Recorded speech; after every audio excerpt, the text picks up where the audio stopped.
everybody. Welcome to the show, Chann Berry Show. We're back for another episode, a special episode. This is a very, very special episode. So gather the kids around, gather the fathers and mothers and grandparents and aunts and uncles. This is a very special show. I'm a little nervous. I'm going to tell you the truth. I'm a little nervous. But before we start the show, please do us a favor. Subscribe and share this show, this podcast with friends and family all around the world. Please subscribe and share the show. So this is why it's such a special show today. I decided to call one of my closest friends to do something that I wasn't going to do, but several people have come at me for the last 5 years to do this. So I'm going to do it. My buddy, Brad Williams, is a former LA radio personality that has been in radio for 20 plus years in Los Angeles. Knows a lot of music, knows a lot of artists, and people love his voice and love his personality. So, and he also is just a good dude. So I'm going to have Brad interview me for the first and the last time. So I don't know what's going to come out, but we shall see. Brad, how you doing, man? I'm doing wonderful. How are you? I don't know. We'll see. You ready? I'm ready. Lord Jesus. D. Chann Berry. Yes. Producer, director, writer, songwriter, composer, artist, bon vivant, raconteur, man about town, husband, father. Why this interview and why now? Why this interview and why now? Yes. Because I trust. I trust you. There probably been maybe 2 other people that could do this, but they're not here. Okay. You know, one of them has passed away and one lives back east. And so you're the person here. Why now? It just came over me after several people have talked to me about being interviewed. I said, okay, all right. Because I just poo-pooed it for like 5 years. Okay. But I said, now is the time. All right. So we are a few days removed from Mother's Day. Mother's Day was this past Sunday. Chann, who was mom? Who was mom, and what was her influence on you? God, why are you going to do this? Because you asked me. Oh man. My mother, Verdell Berry, passed on Mother's Day 4 years ago. And so it's been a little tricky for me to get through Mother's Day, the day before Mother's Day.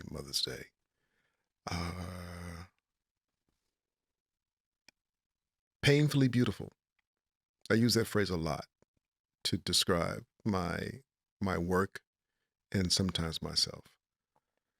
And my mother's passing was painfully beautiful. I don't know when the pain leaves. All I know that for right now, it's still here. It's still a bit of a sting for me. I was very close to my mother, and my mother passed. She was living with me for a while, and then I sent her back to live with my sister in New Jersey, and consequently, she went into a nursing facility, and she was dealing with dementia, but the cause of her death was dementia plus COVID. So I wasn't able to see her in that COVID time. So it's a little tough, but I'm getting stronger and stronger. Spirit makes me stronger because I know where she is and I know she knows where I am. So I can call on her anytime that I need help, like today. Right. Okay, so now we're talking about loss. Let's stay on Mm. that level. Um, Calvin Keys, Guitar player from the Bay Area, Tootie Heath, drummer, Richard Roundtree, actor, best friend, Max Julian, actor, best friend, Kevin Toney, keyboard player, Blackbirds, George Funky Brown, drummer, good buddy mine. Lou Gossett Jr., Never met him, great actor. David Sanborn. Sanborn is just an amazing, amazing artist who crossed over. I could say he crossed over. Mm-hmm. He was soulful. He was funky. He was rhythmic. Just a good dude. Just a really, really nice dude. A great musician. Good dude who respected the art, the music, the jazz, the notes between the notes. Just a nice dude, man. Yeah. I know you were Run for cover. Yeah. I know you're close to Richard. Roundtree, yes. And I know you're close to Max. Yes. Not a lot is known about Max. A lot is known about Richard. But now, talk to me for a minute about Max Julian. Max Julian, my attraction to Max, besides doing, his work as an actor with the Mac and other, movies he has, Thomasina and Bushrod, and in other movies he's directed and written, is that his independence, his fierce independence was very attractive to me as an artist and as a director and somewhat of a decent writer.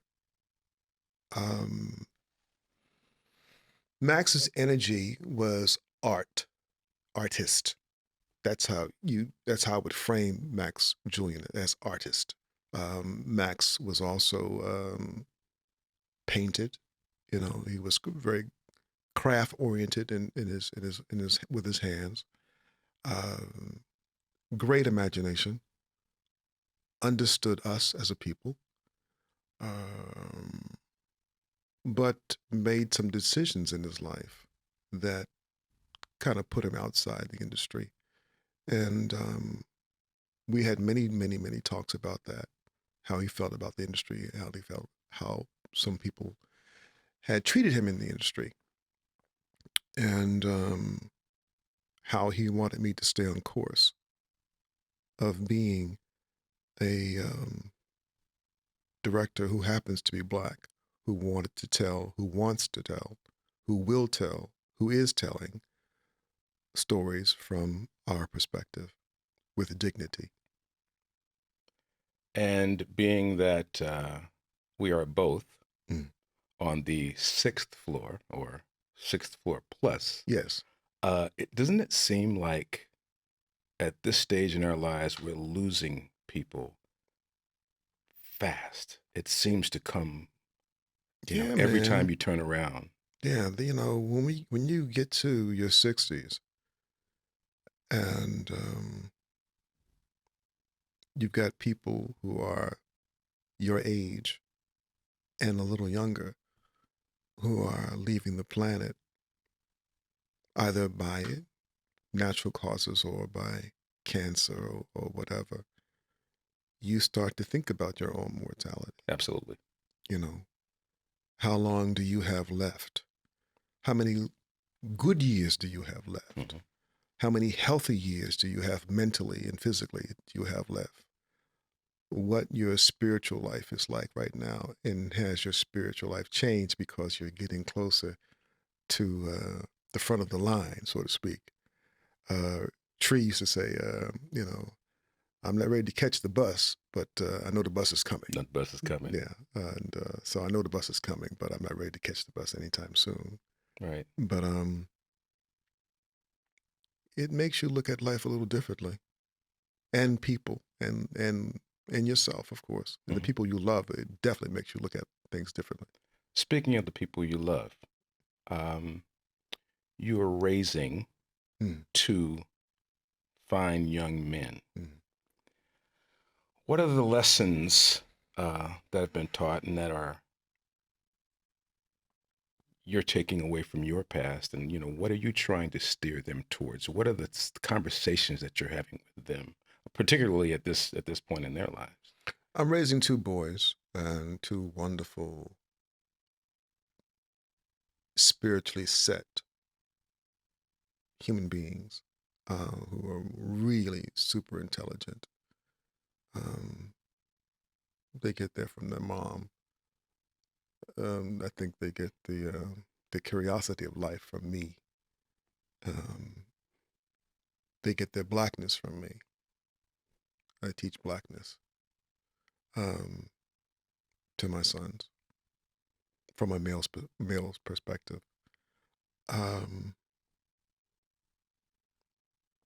Raising two African American boys in this society, um, definitely Papa Bear. Definitely Papa Bear. Knowing what I had been through in my life and knowing what is out here.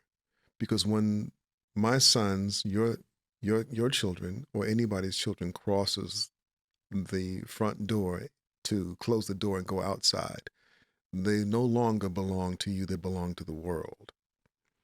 So you try to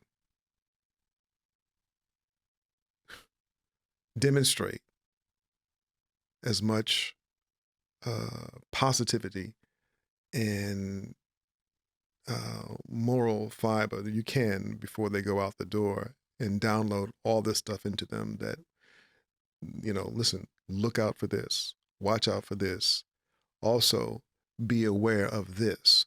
Um, it's also telling and saying to my sons is that you are worthy at the same time of being aware of your surroundings, but you are worthy to be where you want to be. You're worthy of being anything that you want to be on the planet, not just in America, but on the planet. Life does not begin and end in the United States. This is what I express to my sons. I found the world, and so can you. And you're finding the world. My sons are finding the world at a younger time in their lives, so they're able to travel and see other cultures and and deal with other languages and other traditions and whatnot. And that's how they will be learning the world and the people in it.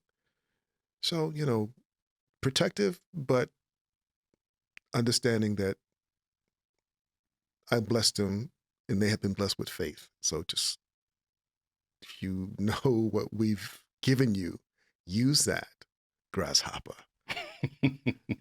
and go on to Yeah. explore. Yeah. Be curious about the world. Ah, yes. Yes. You mentioned their mom.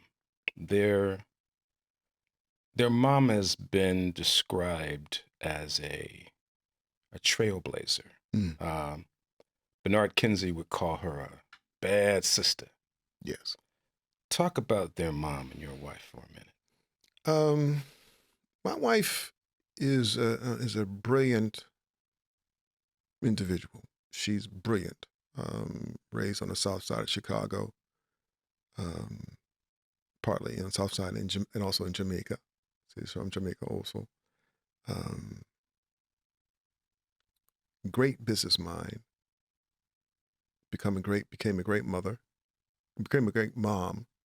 She was a mom. Then she became a great mother. She was a great mother who became a great mom because she was a businesswoman. She had a business. She has a business head.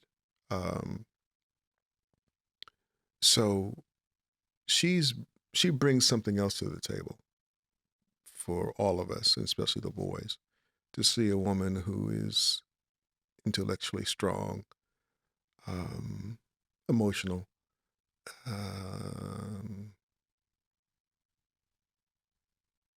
and loving. and loving. So they get a chance to see that and understand that women do exist like your mom out here. Mm, yeah, So, yeah. Um, Especially since she is not only a great mom and an intellectual person, but she is very accomplished as well. I saw that the first time I came over your house, I knew that you had won some awards.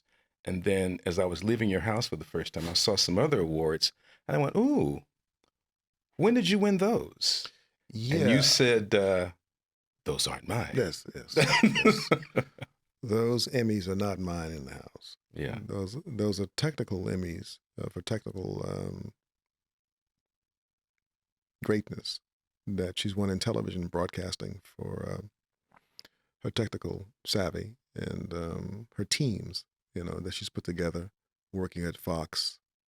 Um, and now she's over at Telemundo in Miami now. Right. So, So now, as it relates to your work, when you look at things like Dark Girls and The Black Line and Church House and the thing that you're working on now, the Reparations 400, you seem, or it seems to me, that you're drawn towards not the easy things, but the things that really need to, have a light shined on them. The things that are controversial, and that seems to be like where you like to swim. How did that come about? you know, can I speak French for just a moment? I think you should. I like to start shit. So, um, because it's worth starting because it's worth a conversation. Everything I do leans towards the healing process of African American people and women all around the world. I do my projects. My projects are open to anybody who wants to see them, but I have a focus on African American people and people of color, and also all women. And I see these people who need a voice, and hopefully I can be a voice to some of them about the subjects that I choose that are really passionate for me and drive me. So Dark Girls was definitely one of them. The first Dark Girls actor Bill Duke and I did that together and became you know we were not looking for that what happened, but it happened, and it was lightning in the bottle sort of thing. So we're talking about Dark Girls, and can you talk a little bit about the project that you're working on now with the Reparations 400? So right now I'm at the end of a documentary series um, on reparations for the state of California, and reparations 400 years California. But the base of it is California, but I've taken it outside of California to other states and other cities to talk about reparations and what that means with historians and professionals and politicians and the man in the street outside of California, because especially in the South. So, I mean, everything began there. So I couldn't do the California reparations without talking to people outside of California who were dealing with it first. So it ties itself in. So it's about California, but it's also about the whole nation, actually. So everybody gets a bite of it and sees what's going on. So it's a 4-part miniseries that I'm working on we start on part 4 next week, matter of fact. Wonderful. Now, when you go into these projects, quite a bit of research is necessary, of course, but are you often surprised during the process that you're also learning a great deal about these subjects? Because we don't know everything. Is that part of the thing that really makes it a labor of love when you're in the middle of it? Yes, man. I mean, finding out that you know nothing is the key to life for me. That I know nothing.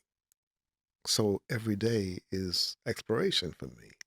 And when I find a subject that I want to plug into, I'm all the way in. I'm all the way in, Brad. So the reparations project was no different. You know, if I can't find passion and faith and tears in it, then I don't want to do it. And that's just the way I'm wired. Um, of course, it's educational, but you know, and everybody needs to know something about something. And there's a lot of people that need to know about us as African American people. So the film, the reparations project, is not only for African Americans, but it's for everyone. It's for everyone, not just here in the United States, but around the planet.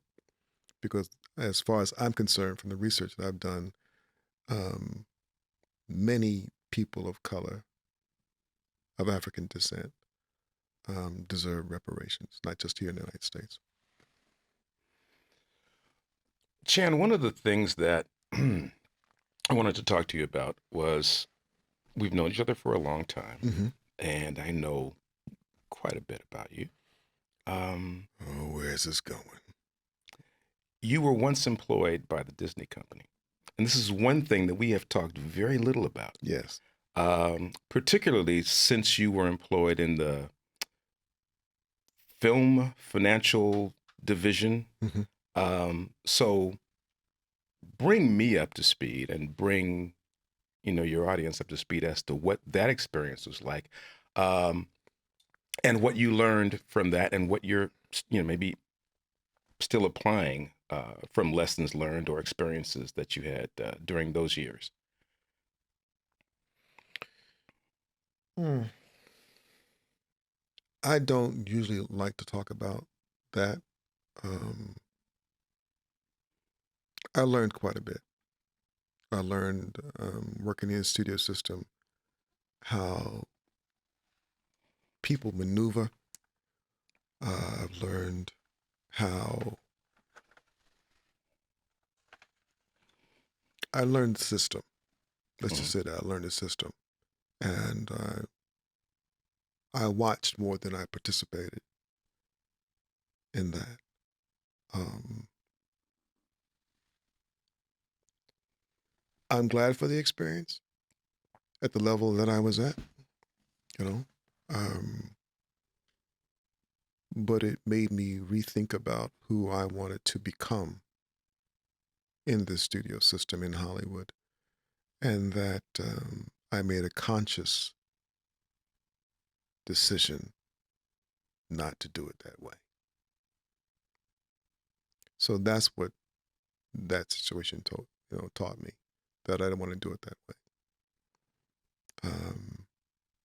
And listen, people do what they do for whatever reason to get from point A to point B. But I had reached a limit in terms of how I would be treated and how I wanted to be respected and how I wanted to do my art. But also I wanted to make some money at the same time. And if you were concerned about my blackness first and not my artistic prowess, or you were concerned about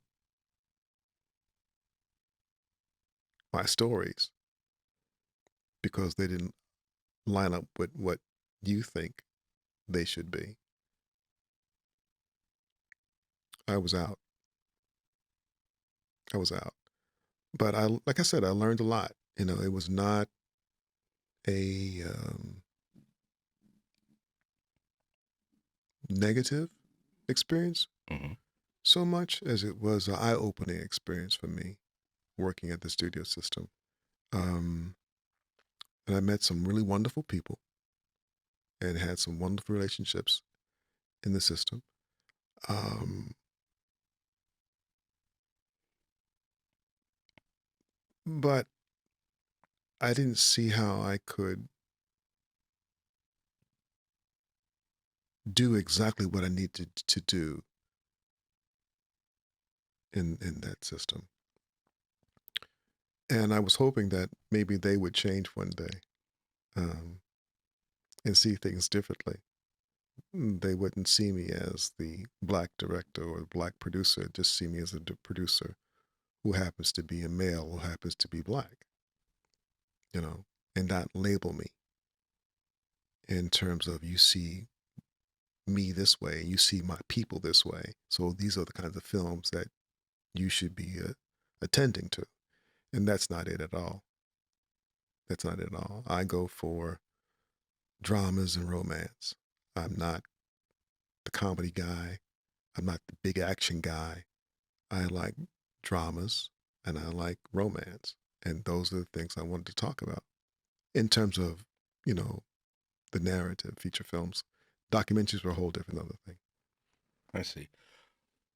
We've talked about your projects and your point of view. We've talked about your family. Let's put those two things together. Talk to me about how you put your team or your teams together for your projects, the people that you've learned to depend on, and what those relationships have been like over the years.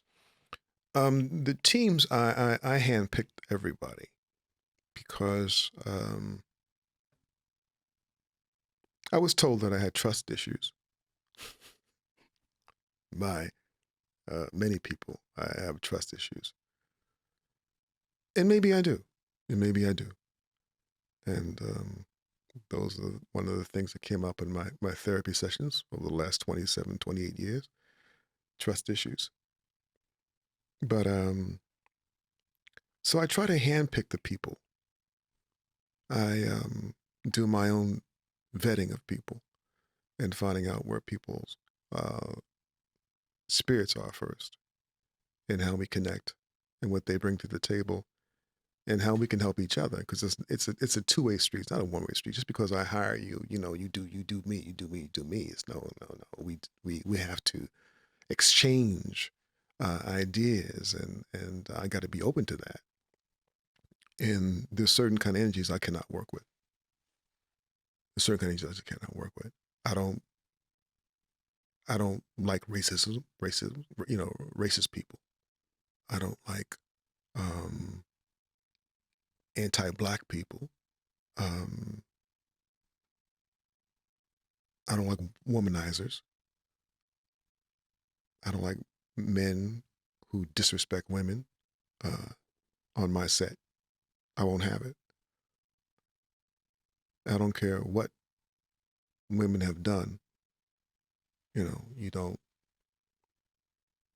talk to them any kind of way. You don't put your hands on a woman. Everything has its place. And when I'm working, that has no place with me. So that's why I choose the teams I choose. And I have a team in Chicago, I have a team in New York, I have a team in Nashville, I have a team here in Los Angeles, and a team in Greece. Yeah. What would you say if I told you that I have a studio and I'm willing to have you produce and write and direct a feature film, and the budget is unlimited? As Jim Brown would say, what you gonna do? I have access to a production studio facility that would allow me to do a film or films I wanted to do with the budget unlimited. Yes, go for it. Well, first of all, I have to, finish up what's on my plate, because having the right money to do it the right way is much easier than having the right project with very little Very money. little money. Yeah, it's much easier. Because people are happier, because they're being paid, they're being respected, they're being paid. I'm being paid. I'm happier because my family's happier. I can buy some new shoes and maybe one pair of socks. And I could have one good meal, at my favorite Italian restaurant. Yeah, man, that will be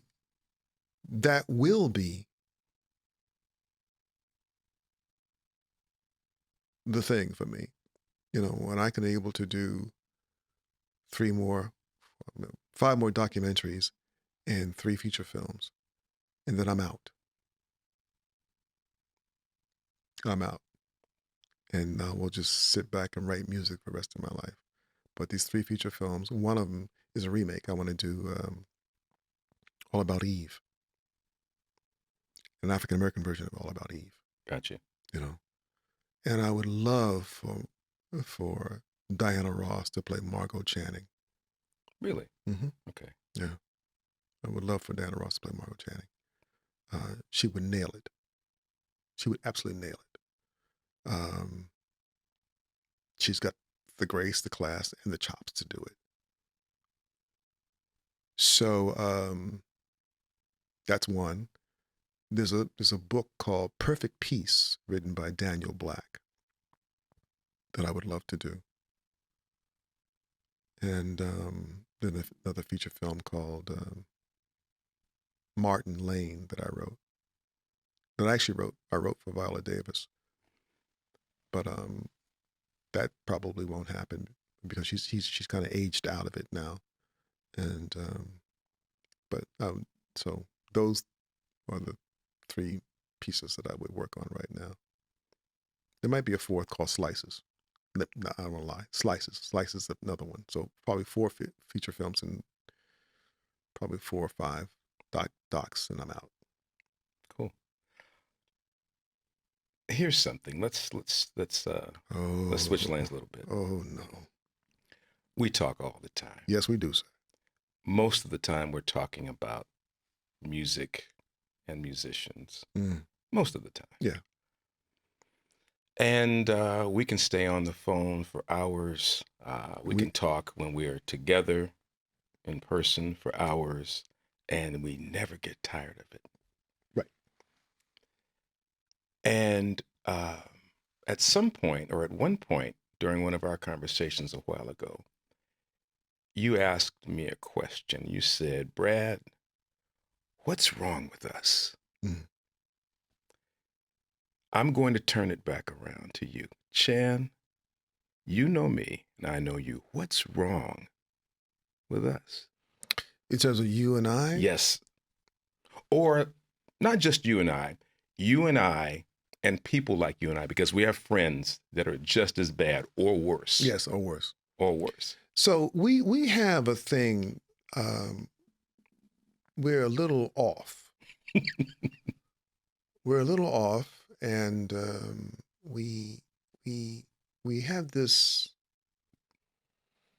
connection to music and to records and to audio equipment and we just take it all in. It's an obsession. It's an obsession. Yes, we are obsessed, and I know we probably need a 12-step program, but there's no way that we're going to do that at this age. We just have to accept that we're a little off,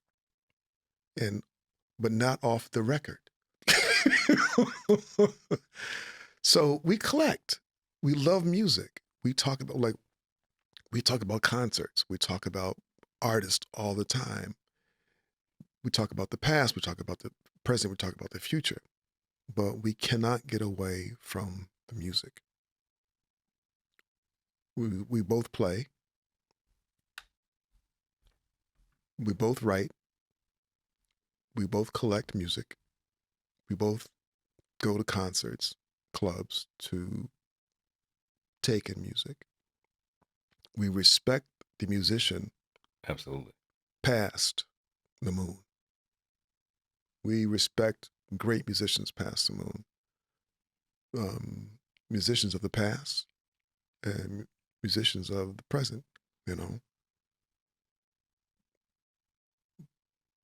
We're just those guys that could sit in a room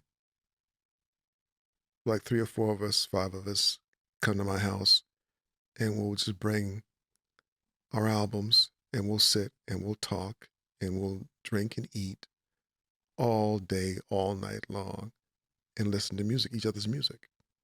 And that brings us joy, brotherhood. Definitely a brotherhood. Yeah, definitely. Yeah. Definitely.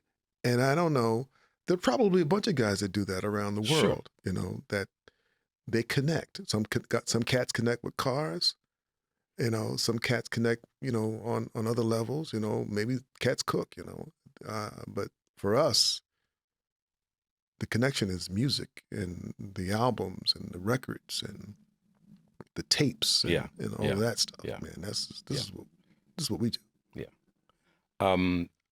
I wonder what do the boys think about all of this music around the house and the way their dad is. Well, they better think that is cool. There'll be some problems. No, I was just talking about this last night with a friend of mine. My sons, as young as they are, they have learned to appreciate and love the music that I have turned them on to. They know that there is no house without Stevie Wonder in my house. There's no house without Stevie Wonder in my house. There's no house without jazz. There's jazz all over my house. There's Rufus and Shaka Khan. Everybody knows that about me. There's Earth, Wind, and Fire, Parliament Funkadelic. There is Johnny Mathis, Eartha Kitt, Sarah Vaughan, Ella Fitzgerald, Lionel Hampton, Duke Ellington. There is Miles Davis. There is Zoe and the Tall Black Guy. There is Jill Scott. There is, Nas, Public Enemy. And at the same time, there's Glenn Campbell. There's Barbara Streisand. There's James Taylor. There's Gino Vanelli. There's Sting and the Police. At the same time, right. there is Rachmaninoff,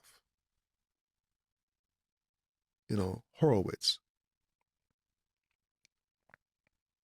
and Beyonce. So that's my world, and I'm incognito. They have learned and listened to this since they were born, riding in my car. I'd stick in a CD or, have the radio on, and I'm anywhere in that atmosphere, that universe that I those artists that I name. Yeah. So my kids are exposed to that, and plus they expose me to the things that they're into. They're hip too, they're hip too. So, and a lot of it I do like. I don't like some of the cursing because I'm old. I'll do the cursing around here.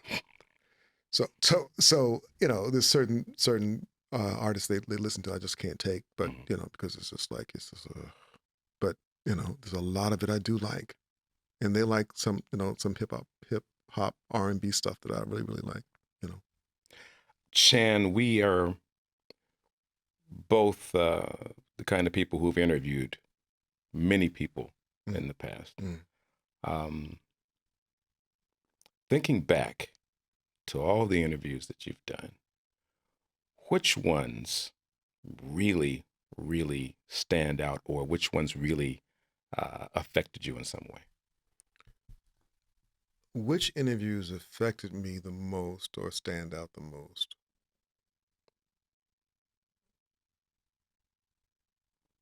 That's a tough one because I've interviewed a lot of people who had an effect on me.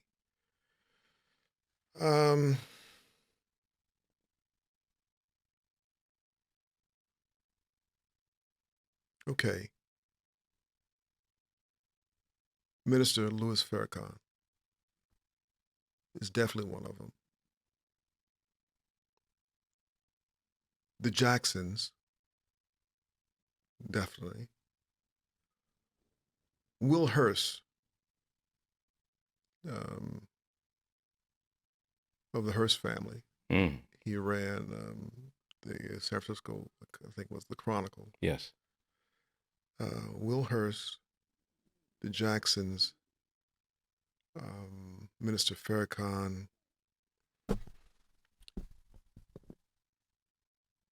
Hmm. Hmm.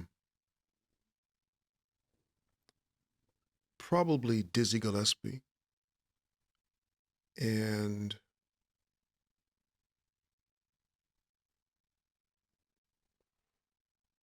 probably the women that I met in Africa for Dark Girls too. Yeah.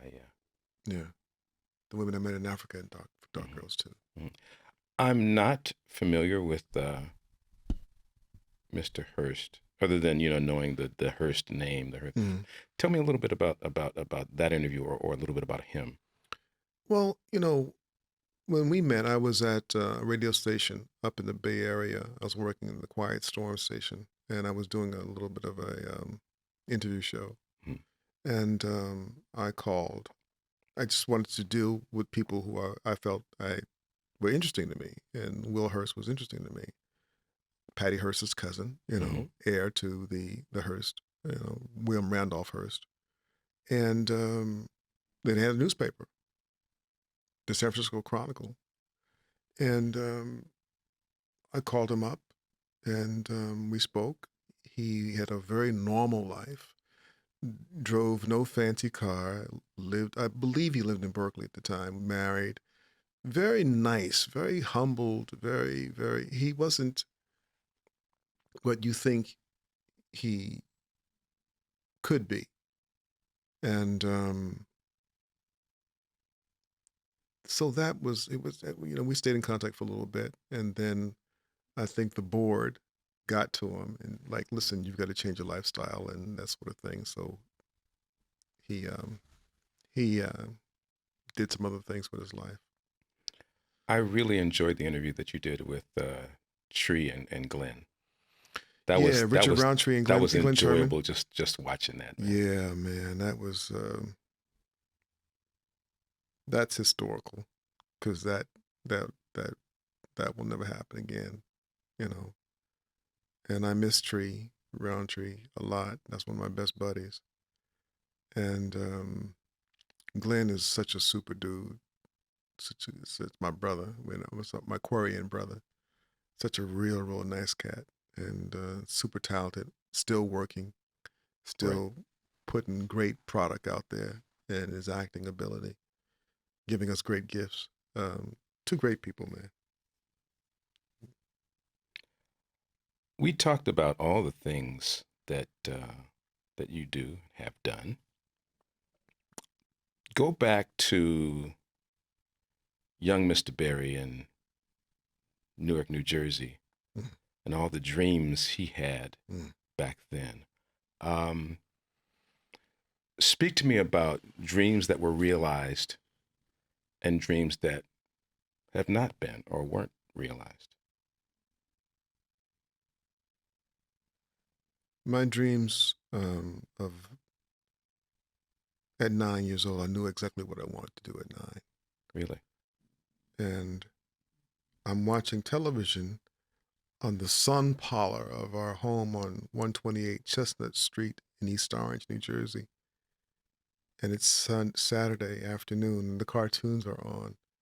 And everything ended with production in Hollywood, Los Angeles, California, Hollywood, Burbank. And I said to myself, that's where I'm going to go. I'm going to go to Hollywood. I'm going to go to Los Angeles. I'm going to go to Burbank. I'm going to be a part of that. Not knowing that I was telling the universe to lead me there, and that eventually that's where I would end up. So that's why I tell a lot of youngsters, be careful what you say and ask for because the universe is listening. And they'll make that shift for you to be that, to become that. And I guess I wanted it so badly, spiritually, Yeah. um, that from that day on, it was set. And though there were trials and tribulations in dealing with that, I got to this point.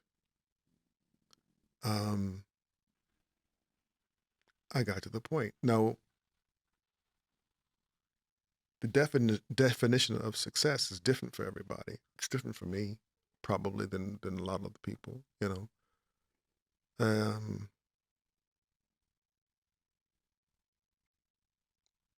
but the ancestors and the spiritual guides led me here. So I'm doing what I'm supposed to be doing, and I'm very happy about it. Okay. A little while ago, I dreamed about having a studio and giving Chann an unlimited budget for a feature film. So I'm waiting on that one. I'm waiting on that one because I would love that. I would love that. And I'm just, you know what, man? I just want to do the right thing, the right way. That's it. I'm not asking for anything extra. I'm not wanting to be greedy. I don't want to dismiss people. I don't want to ruin people's lives. I want to help people, you know, the right people. You can't help everybody. I know that part. But the people I can touch, I want to touch them because people have helped me so much, you know. So you always want to give back. And once you start giving back and understand what that feels like, you want to just keep doing it and doing it and doing it and doing it, man. It just feels really, really good to do that. And I don't have much right now, but what I do have, I'll share it with the right people, you know, with the right people. Like I said, you can't share it with everybody because everybody's not ready to deal with it, you know. So, and there's not always money either. Okay. Yeah, sometimes it's just what the universe gives me. I want to give to somebody else. Yeah. Yeah. So, Chann, you had enough of this? Have I had enough? Yeah, I think I've had enough of this. Okay, let's do this. I'm so glad you didn't go certain places. But, you're stranded, desert island. What albums are you listening to? What films are you going to watch, provided you have the equipment to watch it on? What do you have? What do you absolutely have to have? Well, I can tell you their catalogs I have to have. Catalog of Brazilian music, catalog of Stevie Wonder, catalog of Miles Davis, catalog of Rufus and Shaka Khan, and the catalog of probably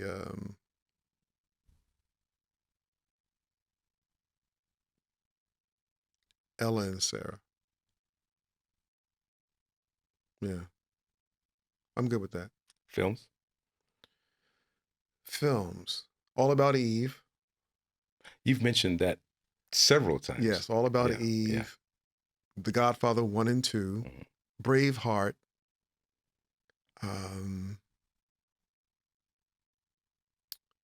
What's Eating Gilbert Grape? The L-Shaped Room.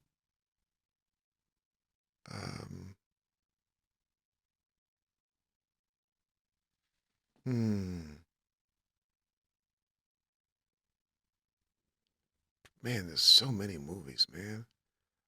Let's Do It Again.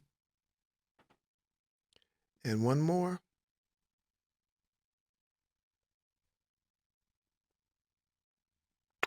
One more movie that I would take with me. Anything from the Marx Brothers. Oh, wow. There you go. Anything from the Marx Brothers. Yeah, that's some classic Duck stuff. Soup. That's some classic stuff. Yeah, I mean, Day at the Races. Yeah, they kill me. Yeah, they kill me. Oh, we know. You know, the question was about the comedians. That was the question. But when right. Comedians. Yes. What my favorite comedians are, and that sort of thing, right? Or not necessarily the favorite comedians, but your memories of just how comedy came into your life and how it's because it's like I said, just like the music, it's real important to me. The comedy came into my life very, very early, man. It was still my favorites. Jonathan Winters, Bill Cosby, Lenny Bruce, um, Robin Williams, Robin Harris, Bernie Mac, Sinbad. Don Rickles is probably one of my favorite actors. Really? Yeah, Don. Okay. Yeah, and Don and I were friends. There's stories about Don Rickles and I that in Vegas and also in Los Angeles that Don just he dogged me. He would just dog. He see me just dog me out Wow. in front of the whole restaurant or in front of a Vegas audience. Yeah, I was many times Leroy Oh for no. Don Rickles, and he was a good friend, a really nice person, and we would just laugh all the time. And I had developed a friendship with Tim Conway also, and we would talk. We would meet during Christmas time because we get our trees from the same place on Christmas time, and I asked him about. I would ask him about Harvey Korman. He's like, "Who? Wow. Why would you ask me about that?" Tim Conway was hilarious. Yeah. Hilarious. So Tim Conway, Harvey Korman, um, Sam Kinison. I always liked those guys who were kind of wild and just say anything, like Robin. Robin was just say anything, and just Sam Kinison was that way. Jonathan Winters was that way. Richard Pryor, of course. Eddie. I love Eddie Murphy. You know, Bernie Mac. I said I liked a lot also. Anything that you can add at this point is like, what would you like people to know about you that they don't know or that they can't find out? What was the message that you would like to leave people with as far as you are concerned? What's Chann about? About healing, about being civilized, about race relation, about education, about music, um, about the arts, and about what it is to be pure and what it is to be a spirit that knows and sees and helps people, you know. Um, Humanitarian, you know, loving people who need to be loved, um, listening to people who need to be listened to, you know, and spending time with good, solid people who I really, really like. I don't want to waste my time any more time dealing with people who are racists, anti-black, anti-women.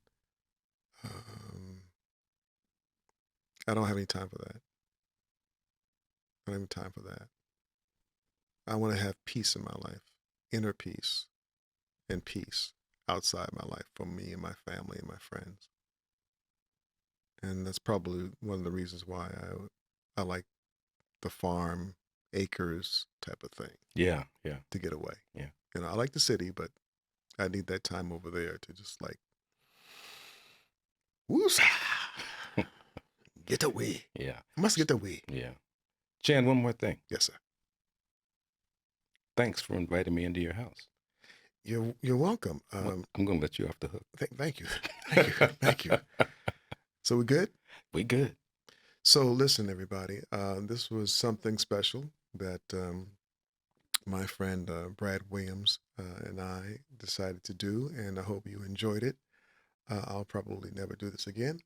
It was a little nerve-wracking, but maybe somebody got something out of it. I don't know. I don't think I'm interested in that person. I listen, whatever. But it's all about love. It's all about love. It's all about Pratt, also Omega Psi Phi Fraternity Incorporated. And thank you for listening, and thank you for watching. Please subscribe to the channel. All right. God bless.